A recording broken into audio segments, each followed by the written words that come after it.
Happy Monday, beautiful people! In-update ko muna ang kalendaryo at binuksan ko na din ang ating kortina.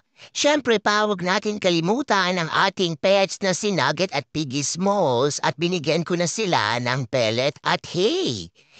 Dahil nakapagluto na nga tayo ng corned beef kagabi ay hindi natin kailangang magmadali. Ayun na nga ang ating house plants. Ready na nga sila ngayong spring na ma-fertilize. Kumakain na nga si Daddy at si JJ at nag-init na ako ng tubig para sa baon nating coffee for work. At dahil besi na naman ang araw ng ating daddy, ay wag din natin siyang kalimutan ipaghanda ng kanyang babaunin at eto nga ang kanyang favorite na sweet Lebanon bologna. Dahil kumulo na nga ang ating tubig ay isinalin ko na yan sa ating water bottle. Mas pagawin nating special ang ating baon at nilagyan ko rin yan ng provolone cheese para naman mas healthy para sa amin ni tatay. Pagkatapos kong maihanda ang baon ni Daddy ay nag-almusal na din si Mama. Nag-toast nga tayo ng 2 tinapay at ang ating black coffee para sa ating almusal. Nakatayo pa rin tayo for today's video dahil alam nyo na ang ating buhay. Napaka-busy nga palagi ng ating umaga. Patuloy pa rin ang pagkilos ni Mama at unti-unti tayong naglilinis ng mga pinaggamitan dito sa kitchen. Ayun na nga ang silicone wrap na ating nabili at ginagamit ko nga yan kapag ako ay nagsastuff ng leftovers sa fridge. Inorganize ko rin ang ating mga baking cups at ayaw na ayaw ko talaga ng makalat na drawer. Ako ang naghatid sa aking mga anak at ayan na naman ang ating contestant number 2 na napakabagal. Si ate nga ay lagi na lang late bumababa at talaga namang sobrang tagal mag-prepare. Wow, siopaw! Pagka-drive na natin papunta sa school ay may nadaanan tayong pulis at merong nahuli si Manong na nag-overspeeding kaya naman makichismis muna tayo. Wow, siopaw! Madalas nga ay maraming nahuhuling nag-overspeeding sa daan na ito kaya naman si Mama ay nag-iingat talaga at dahan-dahan lang ang ating takbo. Si Bunso nga ay nanonood pa sa kanyang cellphone habang tayo ay nadadrive papunta sa kanilang school. Patuloy pa rin ang pagpapaalala ni Mama sa mga bagets to always make good choices and to always choose kindness dahil yan niya ang pinaka-importante sa lahat. Napakarami pa ring school bus at besing-besi nga ang kanilang campus. Maulan nga ang ating weather condition for today kaya naman si Mama ay nagdahan-dahan lang muna at importante talaga na tayo ay nakapagkape para naman tayo ay laging alerto sa daan. Pagkatapos ko nga silang maihatid ay umuwi muna tayo sandali sa bahay dahil ang ating first patient nga ay nakaschedule pa ng 9 a.m. Siyempre pa, gusto nating sulitin ang ating oras at tayo nga ay nagtrabaho muna sandali sa bahay. Gusto ko sanang magmow ng aming grass pero dahil umulan nga ay hindi natin pwedeng gawin yan. 8:21 ang tayo ay makabalik sa bahay dahil ako nga ay nagpagas muna sandali at ininit ko muna ang ating black coffee dahil hindi ko nga yan naubos kaninang breakfast. For the ligpit muna si Mama sa kitchen bago tayo pumasok dahil malinis na ang ating dishwasher ay iniload up ko na nga ang mga maduduming plato at kung ano-ano pa. Ayaw na ayaw ko talagang pumasok sa work at iwan ang aking kusina na magulo dahil naguguluhan din ang ating pag-iisip. Gusto ko talaga pag-uwi ko sa bahay ay malinis ang aking kapaligiran.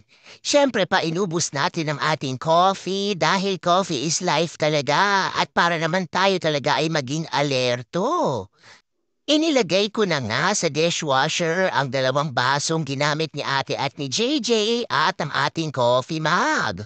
Ayan na nga si Mama, ready na tayong magtrabaho at meron pa rin tayong baong coffee for today.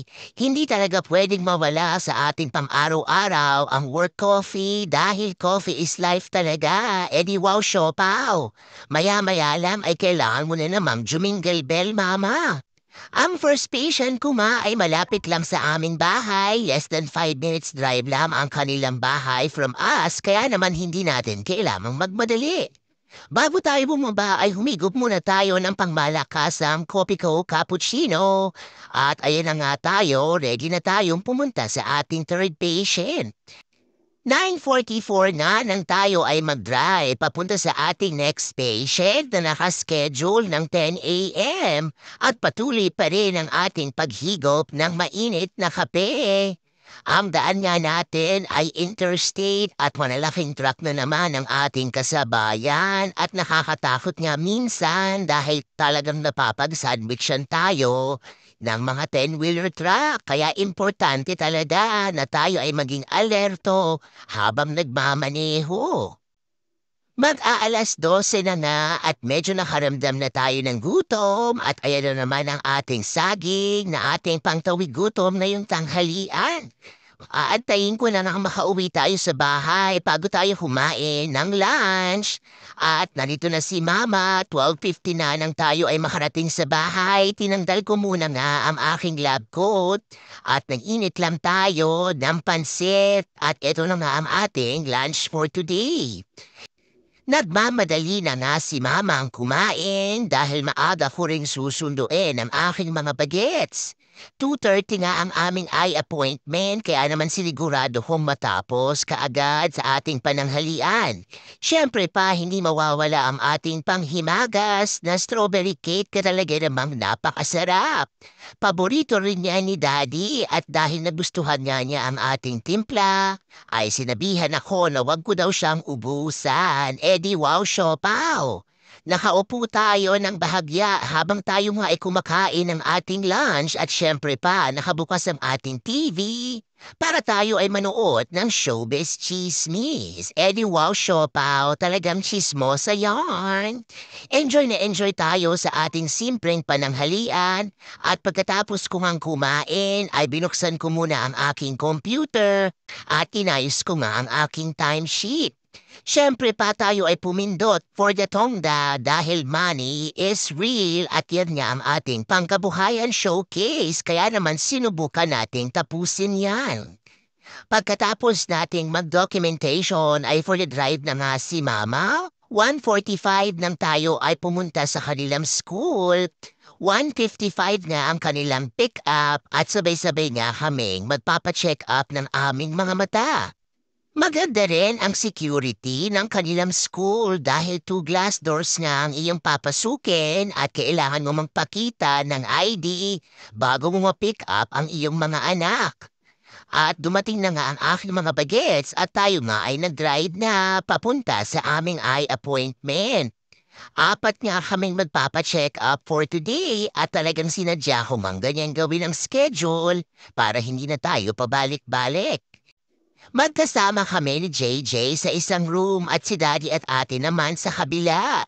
Nakakuha rin si ate ng libreng shades dahil sa pag-order na natin ng kanyang 1-year supply ng contact lens.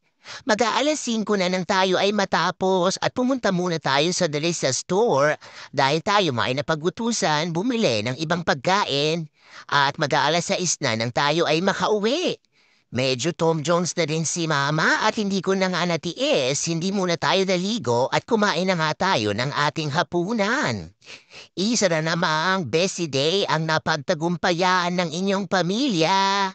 Thank you so much for watching. Remember, every gising is a blessing.